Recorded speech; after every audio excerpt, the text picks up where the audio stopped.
Coach. Good morning, Federico Olvera from Mexico. Coach, who has been your mentor in your career, and what would be the key in order to beat to stop this Pat Mahomes the next Sunday? Yeah, a lot of mentors that I've had. Starting with my dad, who was one of my coaches, my brothers.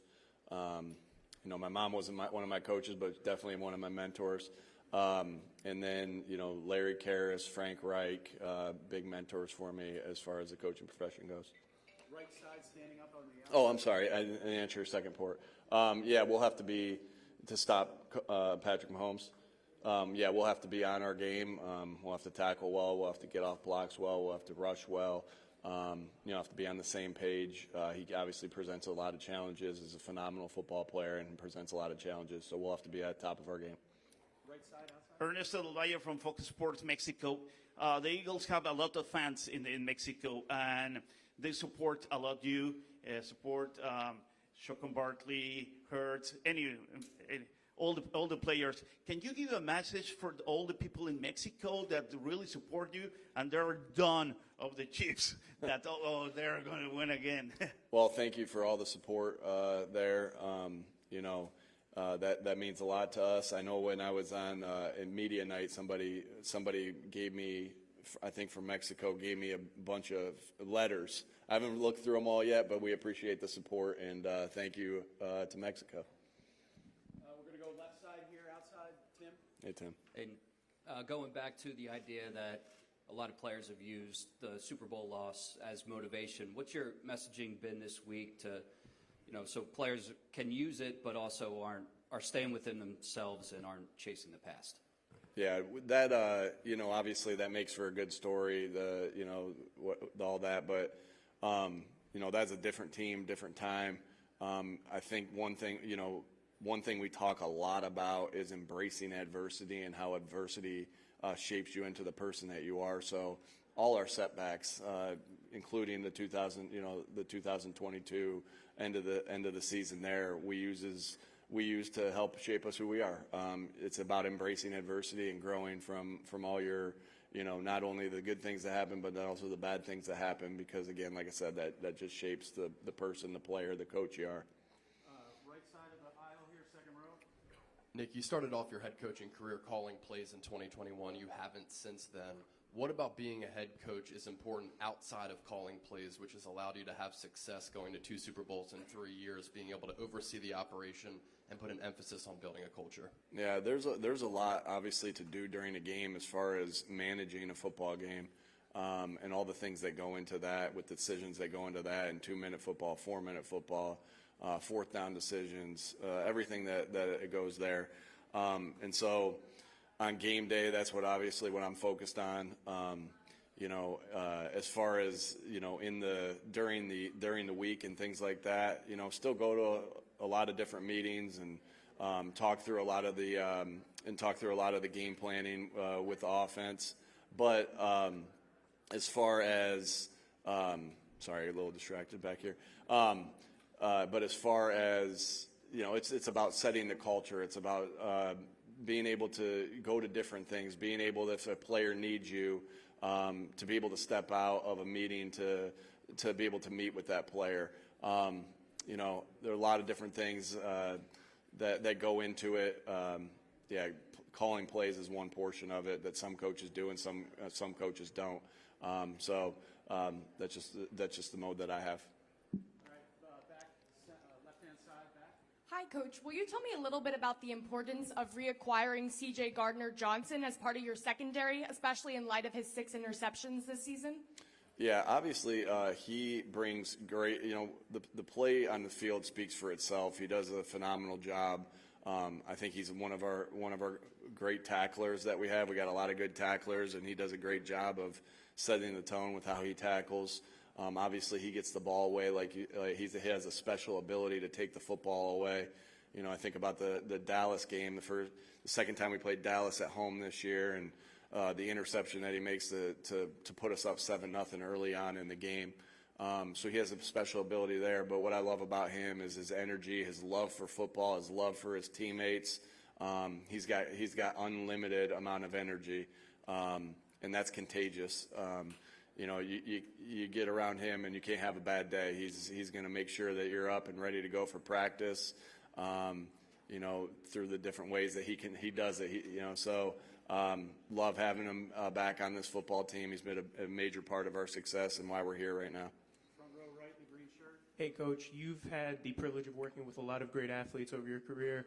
You mentioned yesterday being emotional on the sidelines, excited a lot, and it reminds me a lot of someone you had the pleasure of working with, Phillip Rivers. Can you talk a lot about maybe the bond you've had with him, your evolution as a coach alongside him, both with Indianapolis and the Chargers, and just overall what he's meant to you as a person on and off the field? Yeah, he obviously I was with him at 2 stints for 5 years with the Chargers and then 1 year with the Colts. So I've been with, I was with Phillip for 6 years. Man, did he make me a better coach. Why do I say that? When I was his position coach, I had to dig and claw and scratch just to find one nugget to give him a week that he hadn't seen, right? Or that because he has seen everything, he's been through everything, and so it just made you just make sure you had to be on everything because he had seen it already. And then what nugget could you get him to help him during the week there? And so it really made me even better of a coach just because of the detail that I had to have coaching him. His passion for the game of football and his teammates, same thing. Again, was incredible. He was an incredible player. Still get a chance to talk to him a couple times every other month or so, and he meant a lot to me as a coach. The good player, I think Vic said it the other day. I don't know how exactly he said it, but good players keep you employed in this league. The secret to being a good coach is having good players. So I was really grateful for the time. I've been very fortunate to be around very good quarterbacks. Jalen, Phillip, Andrew Luck, Matt Castle was a great experience I had with him. Jacoby Brissett, same thing. So, but have an opportunity to been around a lot of good quarterbacks and learn how they think and everything like that. So he was awesome and meant a lot to me as I got to coach him. All right, left side here, third row. How you doing, Coach? Dr. Bruce Grosinger, Eagles season ticket holder, 40 years. I'm a sports doc. There you go. Got to marvel at your medical staff. I'm talking about Brandon Graham. The fact that he tore his triceps, had surgery, and he's prepared to play in the big game is stunning to me. I guess a two-part question. One is he going to be wearing that Rob Gronkowski brace on his forearm? And B, I want you to tell us, close your eyes and tell us, what would it be like for Brandon to get a strip sack and hoist the Lombardi Trophy? Yeah, we'll see. We'll see where he is by with the end of the week. I know the Philly media is looking at me like, you better answer that the same way you answer all injury questions throughout the year. But we'll see where he is by the end of the week. If he's able to be out there with us, it'd mean a lot to this football team. Just his leadership, obviously his ability and his play, and the things that he can do. But it'd mean a lot for us out there to be able to make. If he's out there, I know he'll make plays that help us win the football game. All right, right side, front. Good morning, Coach. Speaking of Vic Fangio, he comes in here with a lot of new guys. He had been here as a consultant, and now he's obviously the DC. What have you learned about him and his sort of wizardry over the years and abilities to turn defenses around in such short order? Yeah, he's got great experience. When you talk about coaches, sometimes you're like, he's been a good coach for years. He's been a good coach for decades, which is impressive. He's had an unbelievable career and done so many good things, and just so grateful that he's on this staff. I think that he has a standard of how it's supposed to look and holds the guys to that standard. And he's not afraid to tell you what he thinks of if you don't meet the standard, and praise you if you do meet the standard. So, and I think the guys, there was a clip I saw of the guys kind of imitating him. I think imitation is a form of flattery, and so the guys like him. The guys like the fact that he can make them a better football player and help them, help them reach their goals as players. So, he's been awesome. Like, just the way he's connected with the guys in that matter, you can see it in that matter, and then just the way he's called the defense, and he's great on game day, brings so much experience, helps me on some other things too. With some things, if I have a question, it's nice to have a former head coach there on staff with me, and so he's meant a lot to this team, and he's been awesome this year. All right, left side, aisle. Hey, Coach. The Eagles are the first team since the 92-93 Dallas Cowboys to enter this game with the top-ranked defense and a rushing game to post over 2,000 yards. Is there any added pressure with such an elite defense and a strong rushing attack to win this game? Yeah, I mean, obviously we're going to do everything we can possibly do to put ourselves in position this week to win the game.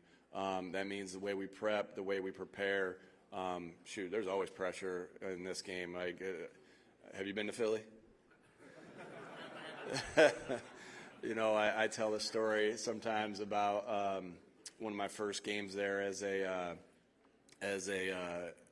head coach, and we're in a preseason game, and it was a preseason game, and they were booing at halftime, and I kind of remember getting in the car. So my wife adapted very quickly to Philly because I got in the car, and I've told this story before. So us coaches only have so many stories, and we recycle them and tell them over and over again. But I got in the car, and I'm like, "Could you believe that they were booing us at halftime of a second preseason game? It was against the Patriots." And she said, "Well, what'd you give them to cheer about?" And I was like, that was fair. And so, there's pressure in all professional sports, we're used to that. We're built for it. And so what we need to do is control the things. Like, we can't control, with the outside noise or anything like that. And all we can control is our habits. And that's what we'll try to do this week to try to put ourselves in position to succeed this weekend. Right side, middle, third row. Hey, Coach. Can you remember the exact moment when you knew you'd officially got Saquon Barkley? And obviously you would have watched his film as a player. Were you aware of what you were getting in terms of a teammate and a leader? Yeah, I think that's the thing that's not it's very obvious when you watch the tape how good of a player he is, right? But the things that he has, that he brings to our football team as far as his leadership, his work ethic, he's an awesome teammate. Those are the things that make him very special. And that's pretty special that I'm saying that even more after you see him jumping over guys backwards and all that stuff. Seeing him on tape, seeing him in person, having to play against him 2 times a year in division. A lot of times at the beginning of the year, I was like, man, this is exactly what I saw on tape when we were like, hey, here's how you got to try to tackle this guy.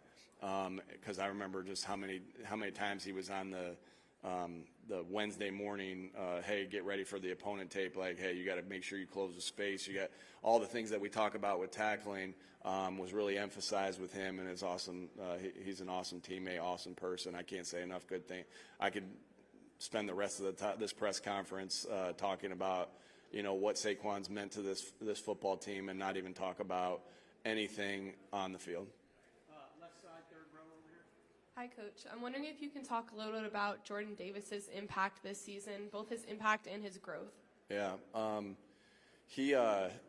he continues to get better.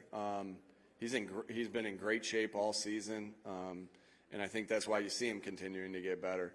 I feel like every time you guys ask me about somebody, I kind of start talking about how good of a teammate he is. This guy is infectious around the team, and what he brings. And he's one of the. Someone asked me the other day, who's the funniest person on your team? Like, Slay, right? And I'm like, yeah, Slay's up there, but Jordan Davis is pretty funny. And he just brings so much to the team as far as his personality, his play out there. He's massive. It's hard to move him, and had a big sack last game that we played. And so he just continues to get better, and he's been very important to this defense. All right, we've got time for a couple more back right. Stacy. Yeah, hey Nick, Stacy Gills, NFL Network. Let's go back to Saquon. What's it like for you to witness and coach a running back, obviously having a historic season, who's exponentially getting better and better and is more stronger, faster right now than at any point in the season as you head into a game like this? Yeah, I think that when we talk about the game of football, you can't be great without the greatness of others. So you're seeing Saquon, be able to completely shine with the offensive line that's blocking for him, and Jalen, the things that he does, but with holding the backside as far as his ability to run. And so you're seeing, he's around all these great players and a great offensive line, and you're seeing him just shine big time. And then as far as what you asked about with him being in great, he's got himself in great shape, and works so hard at his body, and it's a tribute to our trainers, our strength staff, our doctors, our nutritionists, of keeping him where he needs to be there and maintaining where he needs to be. And so we manage that throughout. I think there was a lot of I don't hear the questions anymore that I got early in the year of like, can Saquon take this many carries all game? What if he does this? What if this happens? What if that happens? And then my response to that always, Stacy, was, well, what we're going to do is we're going to try to win every single game. No matter how we need to win the game, we'll try to do that. And this year it's been a lot of carries for Saquon. And then you manage that in between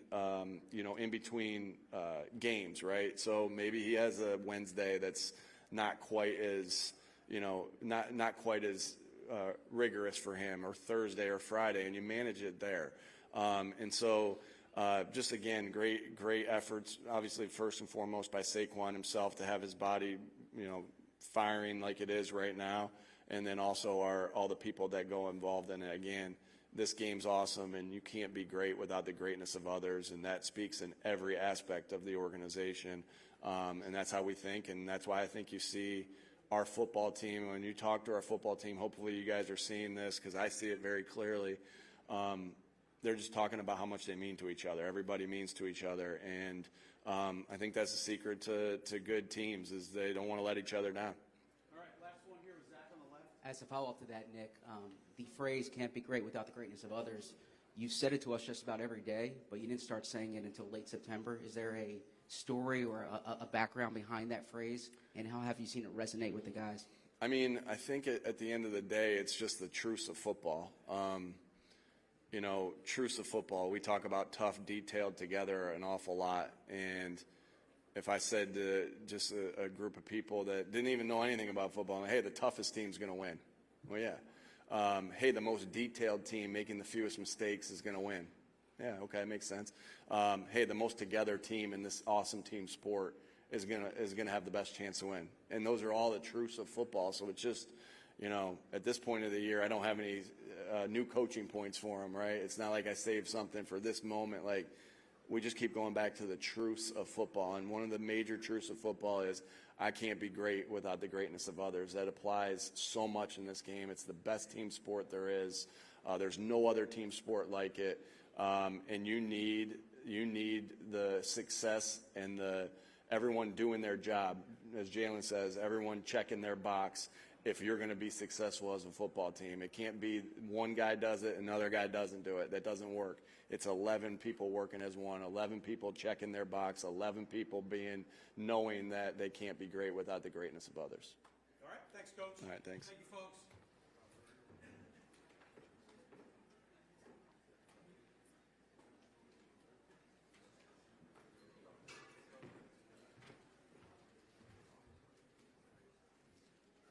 How we doing?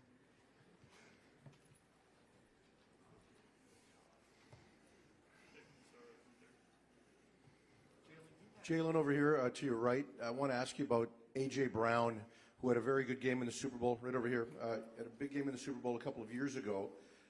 How important will he be this weekend as a change-up, complementary piece to Saquon? Well, I think everyone all year has been I think the goal has always been to try and complement everything that we have, all the talent that we have, making sure everyone's involved, and trying to utilize that, because everyone has the ability to make a difference. And so it's a matter of taking advantage of opportunities when your number's called. Jalen, you have multiple offensive coordinators in your years of being in the NFL, but can you talk about Kellen Moore and what he's meant for your quarterbacking skills? Yeah, he's been another person that I've been able to take in and take a lot from. You know, I think that's always been my MO, just pursuing this gradual improvement over my career. And I've been fortunate to have a ton of different people be involved in that, you know, and it's, you know, everyone desires that continuity because that consistency definitely does breed something. But there's also something in having the mentality of, you know, turning these situations into a positive and learning as much as I can, taking in as much knowledge as I can so I can be the best player I can be and ultimately lead the team to success.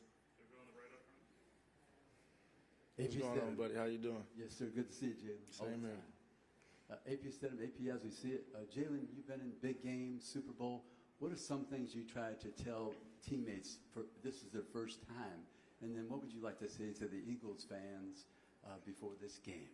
To the Eagles fans, I always feel the love wherever we go. I always feel the energy and the support, and we'll need it one more time this week. And as far as my teammates that may have not experienced a game like this before or been in these type of moments, just treat it as you treat any other moment. You know, it's all about your focus. It's all about keeping the main thing truly, approaching everything diligently, daily, trusting the walk, trusting the work, staying in routine so you can prepare to do what you need to do and execute. Hey, Jalen, how you doing? Doing well. Over the last few years, you've had a litany of different offensive-minded coordinators. How do you stay consistent, and what do you do to prepare yourself throughout any play call or just knowing that you got to do what you got to do on the field? Yeah, it's always this openness to learn as much as I can and take in the new ideas that they bring in, but also knowing that there's a way that you see the game as well. And so I think with all the changes that have been here and all the changes that I've been through, I've been the only constant in that and in terms of how I play the game and ultimately the desire to win, you know, kind of season over season, all of those things. And so I've just been very diligent in it, being open-minded, coming in open arms and taking it all in so I can continue my development. Ernesto Del Valle from Fox Sports Mexico. Did you make something special about these days with your tight ends, with your wide receivers, or something that is not normal in the regular season? Because you have Español and the defense is very, very hard for the Chiefs. Yeah, well, you know, this is a great opponent we're about to play. A really good opponent, well coached, great players, smart, and it'll be a great challenge for us. And I think for us, regardless of what the position is, it's just about controlling what we can. You know, we got an opportunity to, you know, get to work and invest into this thing and, you know, just go through our process throughout the week. So I think in the fair clutch of circumstance, that's what we're going to lean on. Hey, Jalen, right here. Last year you had the most interceptions in your entire career, and this year you followed it up with the fewest in your entire career in a full season. I'm curious, what has led to this efficient bounce back for you this season? It's just been the work. You know, I think, again, you can attest all of these different things to change in continuity in the sense of, you know, you want to find a rhythm in one person. It's been a challenge to do that, but ultimately my desire to try and find a way to win the game overseas everything else. And so whether it's you know, whatever stats are out there, good, bad, or indifferent, you know, I ask myself, did I win?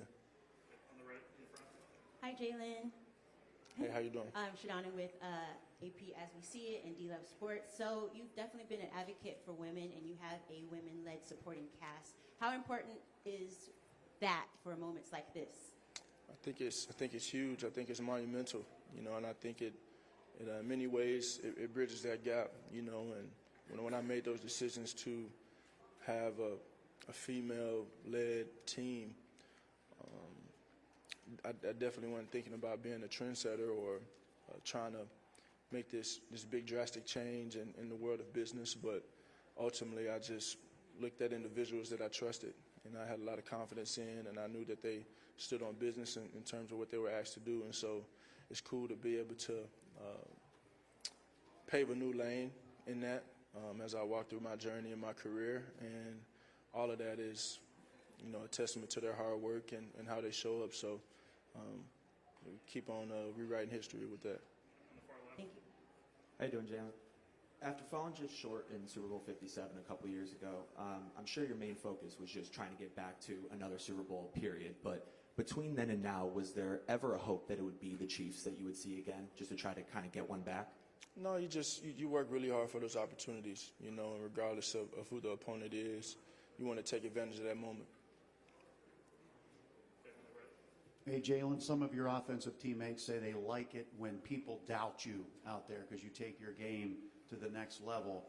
You have talked about having those scars and wearing those scars of doubters in college and the pros. Do you secretly like that extra motivation when people are doubting you for extra fuel? There's no secret. So what does it do for you to take you to that next level? It's just who I am, and my mentality and my approach is always to find ways to better myself, and it's always looking internal first, and then looking at my teammates and how I can better the guys around me as well. So, I've always been focused on what I'm asked to do and can I do it at a high level, and then also processing the way that I'm being taught to see the game and then how I already see the game. And then obviously you have that burning desire to win. So all of those things are a priority to me. Jalen over here. Obviously, much gets said about Saquon and his historic season, but what's impressed you about Will Shipley's approach and his level of consistency that you see every day? Well, I think for him, I got asked this question. I got asked this question yesterday about kind of the guys that don't get the attention that they maybe should or could, and I think just for him showing up on special teams, really starting off with his eagerness in the offseason of work. We spent a lot of time together. We had those moments, and part of that is these guys that maybe don't get, those alpha roles on the team, the roles are still equally important, and so the effort you put in to get better is very essential. But I say for Will, just his willingness to work, him showing up on special teams and showing up in the run game when Saquon needs a blow, him and Kenny, I think those guys are very, very valuable to this team. Hi, Jalen. Jory Epstein with Yahoo Sports. Quarterbacking requires much more than just arm talent. When you think about the way that you game plan, what's your process with game planning and studying film through the week? Could you walk us through that? I could talk about that for a very long time. I think to keep it brief, it comes down to trying your best to know how you want to attack a team and then understanding your opponent. And it's a team game, so you have to complement all these different things in which your team does well. I'm not the one game planning. I'm not the offensive coordinator. I have my ideas, that's for sure, but ultimately you have to be able to bring all these things together and just try and find a way of how you win the game. And I think for us as a team, looking at this year's team, and you can look back over the last few years if you will, I think it comes down to accepting that winning looks different in different seasons, in different games, and ultimately it's about everyone being on the same page and being all in on whatever it's going to take to get it done that week. Hey Jalen, how you doing? So reflecting on the 2022 loss against the Chiefs, you're back now against the Chiefs. Different, it's an opportunity to kind of get over that hump. Reflecting on that loss, I want to know, is there a different mindset approaching this game?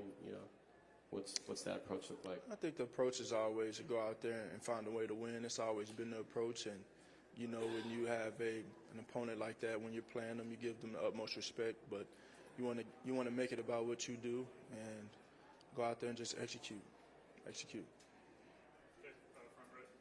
Hello, Jalen. You talk a lot about keeping the main thing, and the main thing is winning. You are very goal-oriented. It feels like you're always looking forward. Do you ever have a moment to just kind of sit back, sit down, and enjoy the moment? Because you guys are in the midst of history right now. How often are you able to find those kind of moments of peace? I wouldn't say I'm goal-oriented. I say I'm value-based.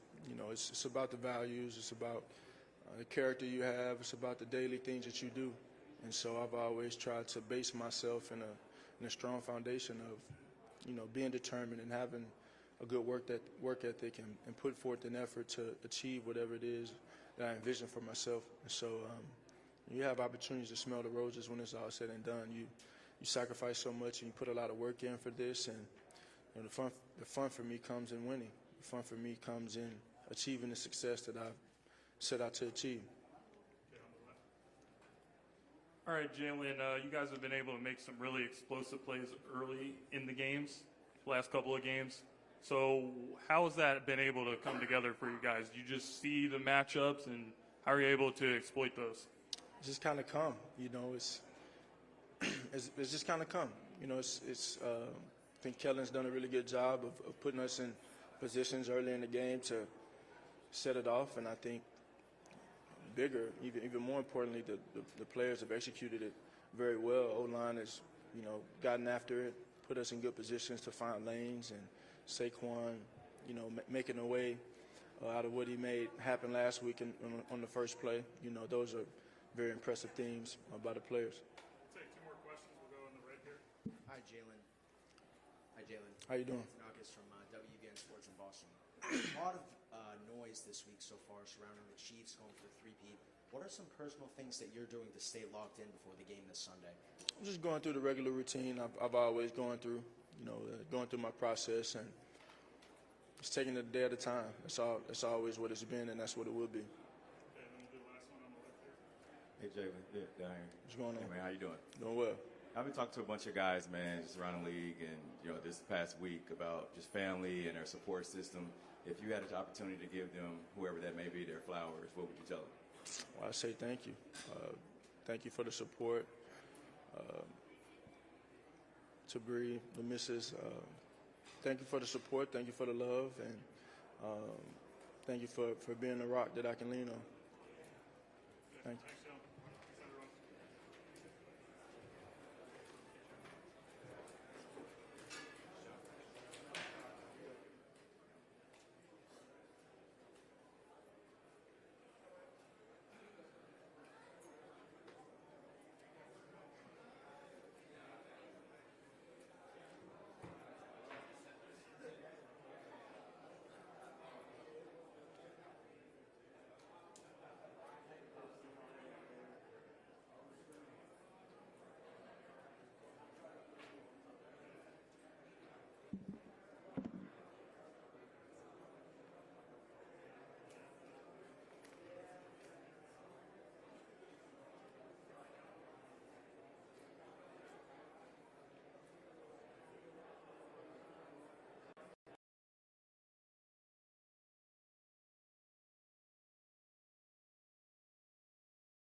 work with them very closely on their own safety and security. So that's on SAMI DRC. What do we need from the council? I think it's early to say. The situation is very fluid. It's constantly evolving. And we're currently closely watching what is happening in and around Goma and also what's happening to the south in South Kivu. So I think it's premature for them to make any decisions. In the end, we will need from them clear guidance onto how to proceed. I just recall that there's many places where UN missions are located that find themselves under de facto authority control, such as Yemen and other places. The missions can still play a role, particularly in protection of civilians, and this mission would also be able to do that. So it's not a situation that has never occurred before, but the Council will eventually consider its options once the situation has crystallized a bit more. I repeat, it changes literally every hour. Thank you. Okay, Gabriel, and then Edie, and then Emily. Thank you, ma'am, for your briefing. This is Gabriel Elizondo from Al Jazeera English. Just two quick questions. One is, can you tell us a little bit more about the state of the condition of the airport in Goma? Is there damage to the runway or anything else, or are the M23 just blocking it for other reasons? And have you made specific requests to them to get access to the airport, and what is their response? And my second question is, you talked about sheltering people in